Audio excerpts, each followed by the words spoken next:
Ya. ¿Ya apareció? Ya, sí, ya. Perfecto. Déjame quitar esto Y de ahora aquí. tú eres el que los va a aceptar, Robert. ¿Dónde? Tú eres el que los va a aceptar. Ah, caray. A lo que falta. Ahí te aparece el mensajito nada más. ¿Qué es lo que aparece? ¿No sabes? Nada más aparece un mensaje de que alguien va a entrar, pero X. Ahorita da la clase y ya.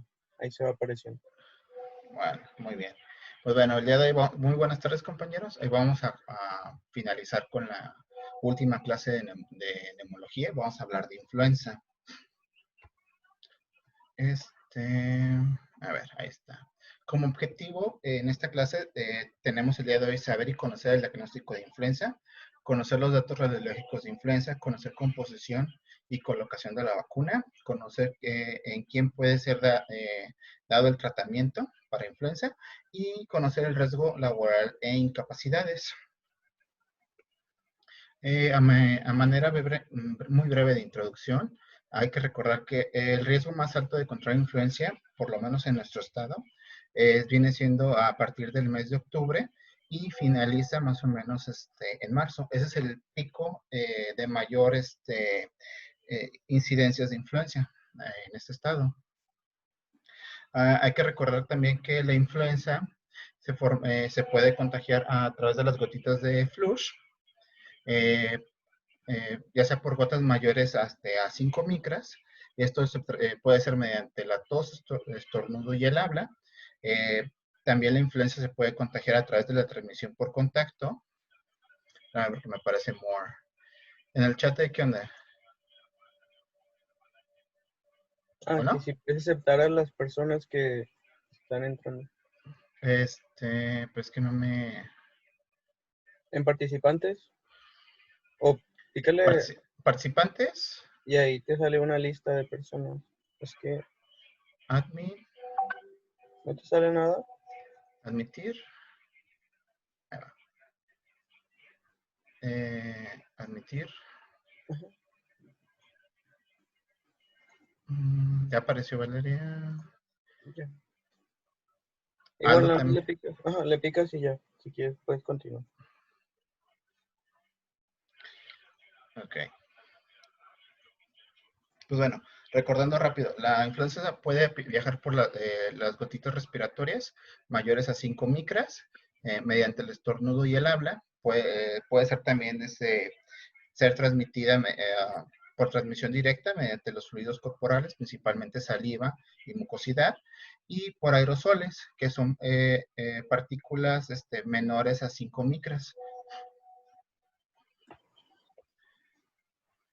¿Ya no falta nadie? Carlos. No, creo que no. Ahorita Fer, creo. ¿Altefer? Ya se estaba conectando.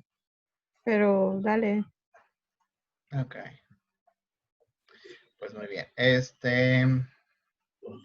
La definición para caso de clínico de influenza estacional, no estamos hablando en este caso del H1N1, estamos hablando de la influenza típica, viene siendo personas con fiebre superior a 38 grados centígrados, síntomas respiratorios, mialgias y encefaleas. En el caso de la influenza, la clasificación de caso clínico, pues puede estar la de presunto, cuando cumple con la definición de caso probable, que cumple con la definición de caso y está vinculado a casos diagnosticados por laboratorio, y caso confirmado, pues en el cual ya tenemos los síntomas y la confirmación por laboratorio. Un poquito más adelante la vamos a ver más a profundidad.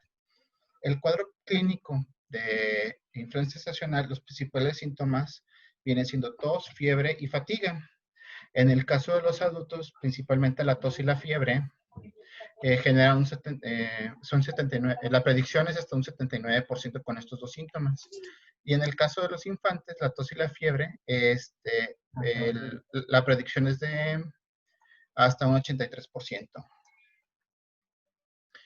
En el caso del cuadro clínico por influenza H1N1, los síntomas más comunes, tanto en Estados Unidos como en México, es fiebre con el 93%, tos con un 87% y dolor faríngeo con un 66%. Se hizo un estudio aquí en el Seguro Social a nivel nacional y los síntomas más comunes fueron tos, cefalea y fiebre. Y hay que recordar que los síntomas gastrointestinales como vómito, náusea y diarrea se presentan aproximadamente en un 10% y es principalmente en la población infantil. Hay que recordar también que el periodo de incubación generalmente es de 1 a 4 días y el paciente ya puede empezar a contagiar o transmitir el virus inclusive antes de empezar a presentar síntomas. En el caso de los niños pueden transmitir durante un periodo de hasta 14 días posteriormente al inicio de los síntomas. ¿Hasta aquí alguna duda? No, no. En el caso del diagnóstico de influenza, el caso sospechoso viene así: persona de cualquier edad que presente o refiere a haber tenido fiebre mayor o igual a 38 grados centígrados, tos, cefalea, acompañadas de uno o más de los siguientes síntomas: rinorrea, coriza, artralgias, mialgias, postración, odinofagia, dolor torácico, dolor abdominal, congestión nasal o diarrea. Un caso confirmado sería un caso confirmado de influenza sería aquel en todo sujeto de quien se tenga una muestra con resultados de laboratorio positivo. Y en el caso de influenza confirmada por asociación epidemiológica, tenemos que es todo aquel que cumpla con la definición operacional en casos sospechosos de influenza y que haya presentado en contacto, que haya presentado un contacto con personas que ya tengan el diagnóstico.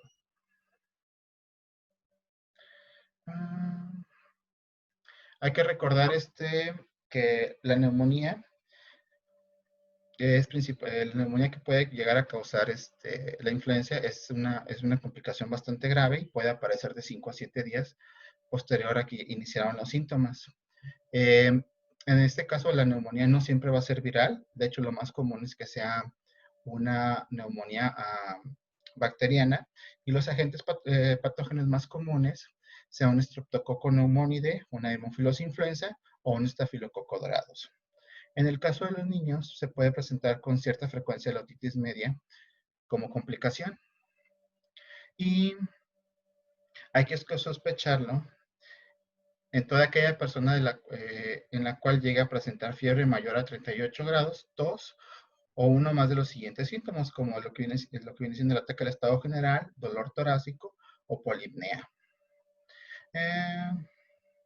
Y hay que recordar que no nada más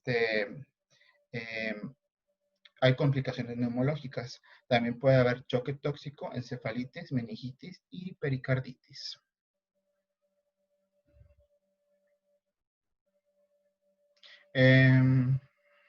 También, bueno, ya entrándonos un poquito a la neumonía viral por influenza H1N1, la neumonía viral no es muy común, pero si llega a presentarse, llega a tener un cuadro bastante elevado de mortalidad. Hay que recordar que los infiltrados radiológicos en las infecciones por SARS, H5N1, H1N1 generalmente tienden a ser infiltrados intersticiales y bilaterales en las radiografías. De hecho, la guía práctica clínica te menciona que no hay un patrón radiológico específico, ya que, pues, como había mencionado antes, puede ser una neumonía secundaria, ya sea viral o, perdón, secundaria bacteriana o viral.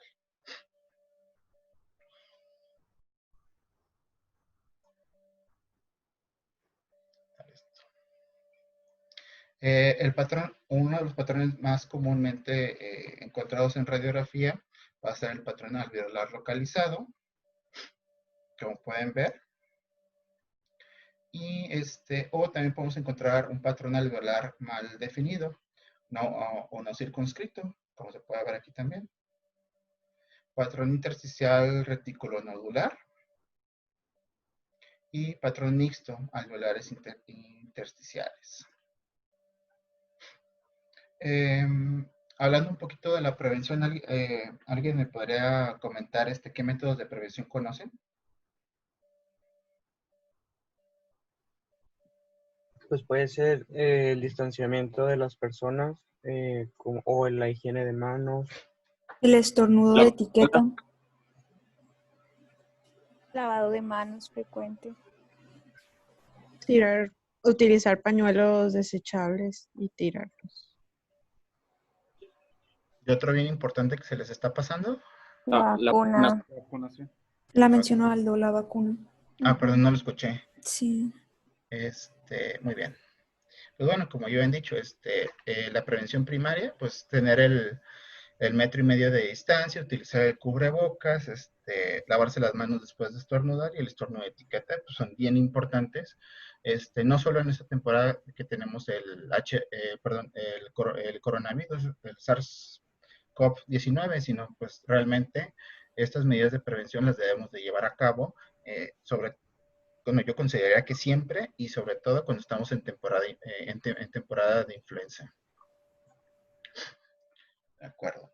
En cuanto a las vacunas se aplican en niños a partir de los 6 meses de edad hasta los 59 meses de edad, y las dosis que se recomiendan es una dosis de inicio y una segunda dosis al mes. En niños que no sean, niños de 5 años a 8 años que no se les haya aplicado este esquema anteriormente, se les puede aplicar el esquema anteriormente mencionado. Se hace una aplicación y al mes se les vuelve a aplicar una segunda dosis. Niños mayores de 2 años, el esquema es anual, como los adultos. El principal síntoma que va a presentar la colocación de la vacuna, pues son molestias locales. Puede haber dolor muscular, enrojecimiento, hinchazón.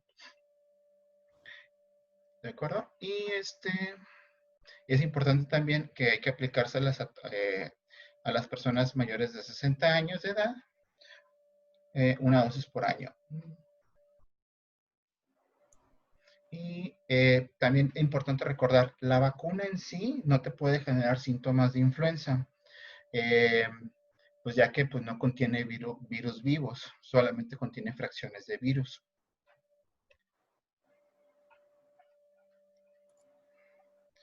Ok. ¿Qué pacientes tienen? Es importante que se les coloque cada año la vacuna de influenza, o quienes tienen factores de riesgo y se les debe de colocar la influenza, pues bueno, pacientes que padezcan de asma, enfermedades pulmonares, cardiopatías, inmunodeficiencias como VIH o cáncer, asplenia, problemas renales crónicos, diabetes mellitus, obesidad, artritis, el embarazo, ser trabajador de salud o ser cuidador, ya sea de infantes, como las personas que trabajan en guarderías o las personas que trabajan en asilos. ¿En qué no se debe de aplicar la vacuna? No se debe aplicar principalmente en menores de 6 meses.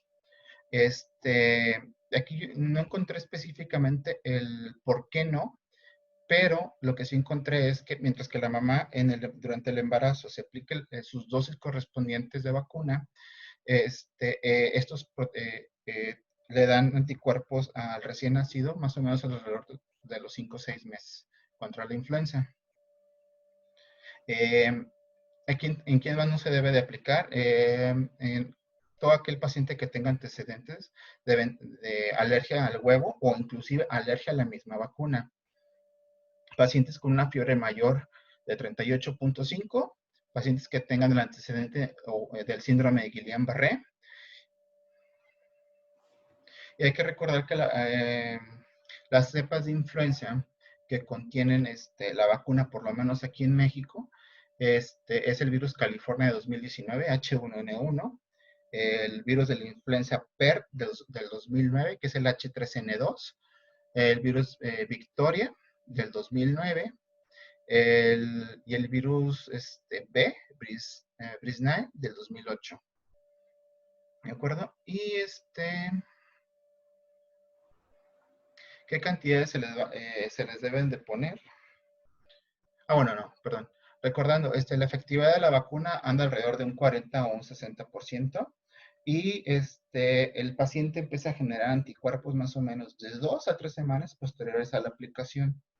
Entonces, si al paciente le dan síntomas tipo influenza, probablemente a la semana de que se aplicó la vacuna o a los 3, 4 días, pues muy probablemente no haya sido la vacuna, es que pues ya traía por ahí un cuadro de influenza.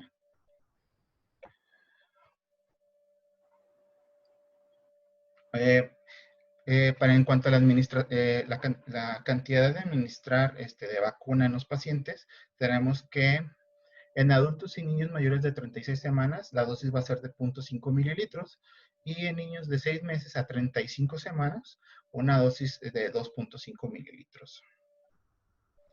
Vamos a entrar un poquito en cuanto a tratamiento. Hay que recordar que el tratamiento base pues, es paracetamol y loratadina para los que tienen síntomas de escurrimiento nasal, y hay que evitar el uso de aspirinas en menores de 10 años por la probabilidad de que puedan llegar a generar el síndrome de Reye. En cuanto al esquema de oseltamivir, encontré dos esquemas y los dos son totalmente válidos. Hay esquemas con dosis de cada 24 horas durante 10 días o dosis cada 12 horas por 5 días.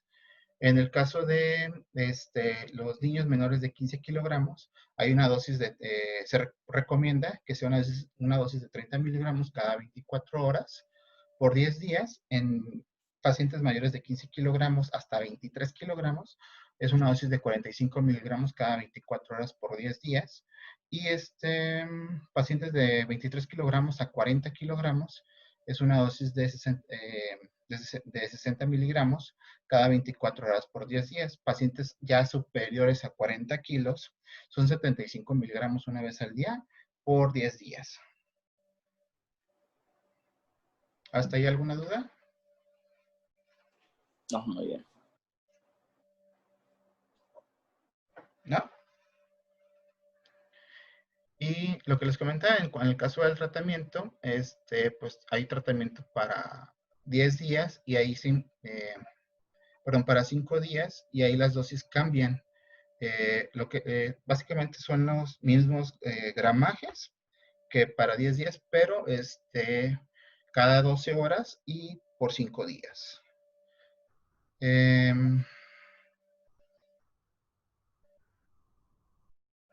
Hay que recordar que los oseltamivir tiene efectos adversos, y los más comunes van a ser, hasta en un 15% de los pacientes en los primeros 3 días, náusea y vómito.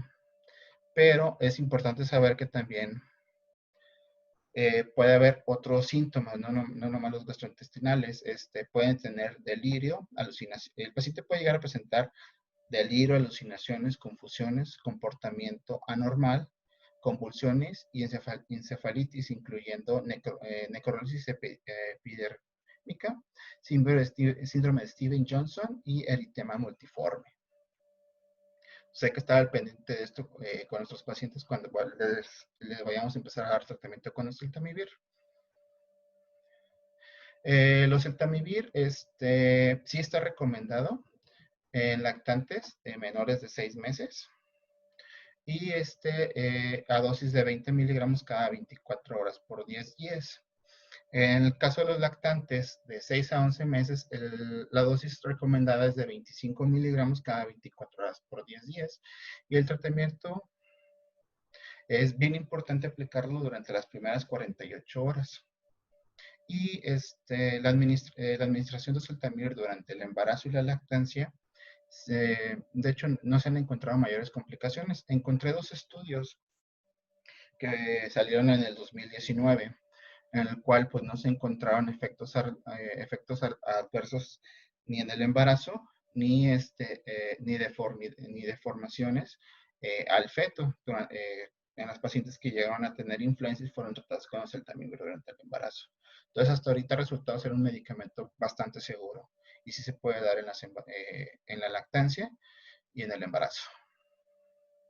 El zanamivir, pues nada más como dato, aquí en lo que viene siendo México es muy difícil de encontrar, y se recomienda en pacientes mayores de 5 años una dosis de 5 miligramos cada 24 horas por 10 días, o una dosis de 5 miligramos inhalada cada 12 horas por 5 días. Y está lo malo del zanamivir, o pues bueno, lo que a lo mejor podemos decir que no se puede dar en los pacientes que tengan asma o EPOC.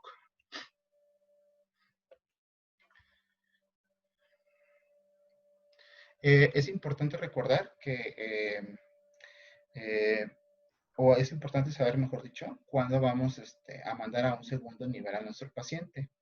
Y los datos que debe de tener es fiebre superior a 39 grados centígrados, dificultad para respirar, taquipnea, rechazo a la vía oral en el caso de los recién nacidos, diarrea o vómito persistente, convulsiones, trastornos del estado de conciencia, deterioro agudo de la función cardíaca y agravamiento de una enfermedad crónica.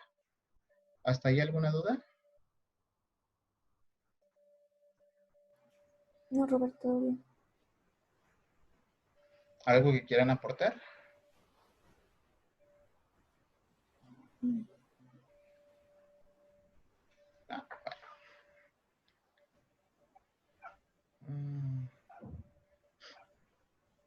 Bueno, vamos a hablar un poquito de la valoración de la valoración de riesgo del paciente en influenza. ¿Quién se les quién se les ocurre que pueda ser que esté en riesgo de padecer influenza? ¿O quién está en más riesgo de padecer influenza? Pues realmente todas las personas están en riesgo de tener la enfermedad, pero pues hay como, no sé, personal de salud o trabajadores de área médica, pues van a tener mucho más riesgo que otra persona que no esté involucrado en esto. Bueno, el IMSS considera como personas con muy alto riesgo de exposición a todo lo que viene siendo trabajador de salud, lo que vienen siendo médicos o enfermeras que manejan aerosoles o pacientes con la enfermedad, personal del laboratorio que coloque muestras del paciente o que se sospeche tiene la enfermedad. Alto riesgo viene siendo todo personal de apoyo que se sospeche haya estado en las habitaciones con pacientes infectados, como paramédicos, personal de intendencia, choferes y a quienes consideran de riesgo medio de exposición vienen siendo empleados con alta frecuencia de contacto con pacientes o atención al público, como asistentes médicas, trabajadoras sociales, técnicos de atención y orientación de derecho ambientes, personal de guarderías, teatros, tienditas, funerarias y centros vacacionales. Y los de riesgo, el riesgo de baja exposición se considera en empleados con mínimo contacto público, empleados de oficina, por decir. En el caso de las incapacidades, en este caso vamos a hablar de incapacidades con pacientes que tengan síntomas leves. Se recomienda como mínimo 3 días de incapacidad, como óptimo 7 días y como máximo 14 días.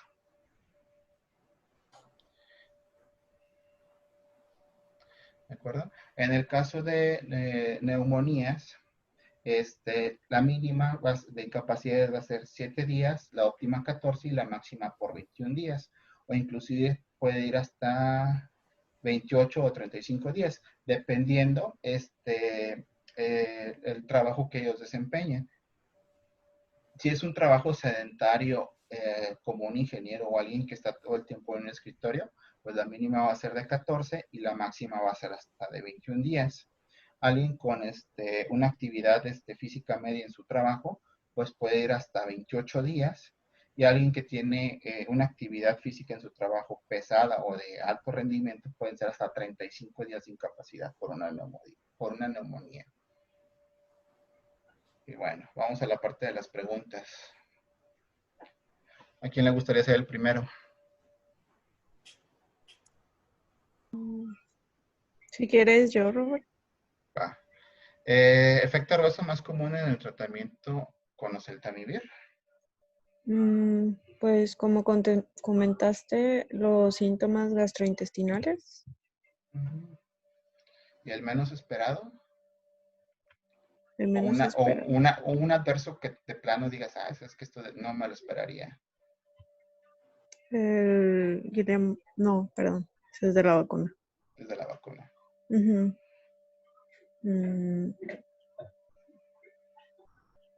Pues Sería el síndrome de Reye Exacto. o eritema. Tú, Clau, la segunda pregunta, ¿la puedes leer? Claro. Cantidad de días óptimos otorgados de incapacidades a un paciente con influenza y sin complicaciones. Son 7 días. Ok, ¿y la mínima? Son 3. ¿Y la máxima? Puede ser hasta 14. Pero dependiendo si trae, o sea, algún factor extra, se puede extender, o sea, valorando, se puede extender hasta 35 días, según mencionaste. Ok, ¿y la valoración es cada? Ahí son Cada semana. una semana, ok. Carlitos, pregunta número 3, ¿te la quieres aventar tú? Ok, que dice que qué patrón radiológico es más común encontrar en la neumonía por influenza. Pues los patrones más característicos que sean por virus van a ser considerados como atípicos y va a ser infiltrados intersticiales. Ok, y si llegara a encontrar un patrón de consolidación, ¿tú crees que puede ser una neumonía secundaria a H1N1? Pues realmente no hay un patrón característico que defina una neumonía. Más que nada lo vas a saber por los medios de diagnóstico distintos, no sé, cultivos o, o PCRs para saber qué es lo que tiene el paciente, porque la radiografía pues no te va a decir a ciencia cierta o al 100% qué es el diagnóstico. Entonces sí podría ser, si tiene una consolidación, pues sí podría ser. Exactamente. Y es la temporada también. Exactamente. Perlita, la 4. Dice, ¿quiénes se consideran como riesgo medio de exposición, me imagino? Bueno, pues aquí podemos hablar de pacientes que, bueno, más bien empleados que tengan contacto con pacientes, pero por ejemplo del tipo asistentes médicos, de médicos, trabajadoras sociales y pues aquellos que tengan también atención al público, o sea, que trabajen y que tengan contacto directo con las personas. Ok. Aldo, la número 5. Dice, ¿quiénes se consideran con riesgo bajo de explosión? Exposición, es el autocorrector. Vamos a salir con que ser iraquí, compadre. Sí, no sé cómo estamos de explosivos. Bueno, mencionado ahorita lo de los riesgos. Obviamente todo eso lo ibas a hacer con el análisis de riesgo y pues son, o sea, personas con bajo riesgo es de que no tengan contacto con personas que estén expuestas al virus. Y, ay, ¿qué otra dijiste? No era lo de las tienditas, ¿no? Que Esa no era de, tengan contacto con mucho público. sí, o sea, Trabajo de oficina. estaban aislados. Bueno, en realidad el trabajo de oficina, pues sí, depende cómo esté administrado, ¿verdad? Su área de trabajo, pero en teoría que no tengan mucha exposición en contacto con demasiadas personas. Ok. Aldo, ¿cuántos días de incapacidad le darías a un paciente que ya tuvo el cuadro de neumonía por secundario a influenza Ajá. y tiene como, labora, como, albañil? Habías dicho, habías dicho lo de los días de incapacidad que por neumonía eran de 7, 14 y 21 días. Sí, Eh, lo mínimo son 7, lo ajá. óptimo son 14, pero lo máximo. Habías dicho 21 y podrías valorarlo a los 28, Ah, obviamente con sus citas cada 7 semanas. Digo, cada 7 días, perdón. ok, Se me fue como la explosión. exactamente. Pues bueno, ahí están las respuestas. 7, ¿quién quiere ser el siguiente? ¿Mireya? Ok. Contraindicación para el uso de Sanamivir. Creo que mencionaste que era pacientes con algún, como EPOC o asma. Así es. Eso. Y y sí que, bueno, ¿quién falta? A ver. Aldo. Claro. Aro, perdón. El niño del aro. Menciona La un 8, efecto. ¿verdad? Sí, la 8. Menciona un efecto adverso dermatológico causado por oseltamivir. Principalmente, mencionaste que es el síndrome de Steven Johnson. Okidoki. Y la 9, ¿quién falta? Yo. ¿Ana? Sí. Síndrome causado por el uso de aspirina en niños con diagnóstico de influenza, pues es el síndrome de Raynaud. ¿Recuerdas así a grosso modo de qué trataba el síndrome de Raynaud?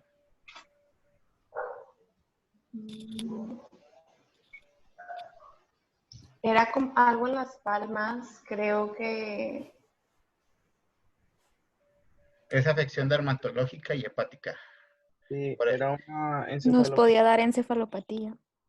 o afección en hígado en niños menores de 10 años que tenían una infección viral y utilizaban aspirina. Exactamente. ¿Quién me falta? Rojo. Dice, porcentaje de efectividad de la vacuna contra influenza. Pues mencionaste que es un porcentaje del 40 al 60% y se adquiere esta protección hasta las 2 a 3 semanas más o menos de la aplicación de la vacuna. Perfecto, me la ganaste. ¿Quién sigue? La 11. Yo. Clemente. Bueno, perdón, Ana. Contraindicación absoluta para la aplicación de la vacuna de influenza. Absoluta era el de antecedente de síndrome de Guillain-Barré. Y otras también podría ser alergia al huevo, la proteína del No, huevo. la alergia a proteína del huevo es relativa. Bueno, sí, absoluta es la del síndrome, pero otra relativa pues la del alergia al huevo. No, sería esa alergia a la vacuna. La alergia al huevo es relativa. De hecho, hay estudios que te dicen que pacientes con antecedente de alergia al huevo se les ha puesto la vacuna y realmente el porcentaje de los que han tenido algún evento adverso mayor es mínimo.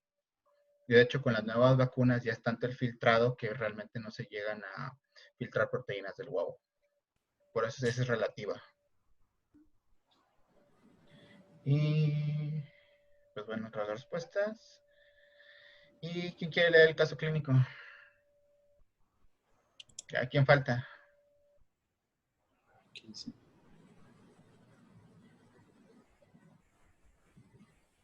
Pues bueno, Falta Yuli, falta Yuli, pero si quieres te ayudo, sí, no sé. porque dijo que su audio fallaba. O igual. Bueno, pues es un paciente masculino de 6 años con esquema de vacunación incompleto y usted observa que no se le ha sido aplicada la vacuna de la influenza desde el nacimiento.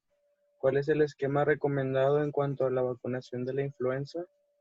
Y pues va a ser una vacuna, una dosis que se va a repetir dentro de un mes. Pues listo. Ya con eso acabamos. Ya lo siguiente pues son las bibliografías. Gracias, Robert. Muchas gracias. Doctor, ¿dudas? ¿Cuánto tiempo falta, Doc, para que se termine? 1 minuto y medio. 1 minuto. Bueno, ¿podemos hacer otra sesión para...? ¿Sí? Sí. Bueno, ahorita los veo. Ok. Igual ya, pícale a dejar de grabar, Robert. Chetos. Ahí mismo, nada más le vuelves a picar. Los demás sí nos podemos salir, ¿verdad? Sí. Sí, aquí nada más es de que no haya problema con la pausa.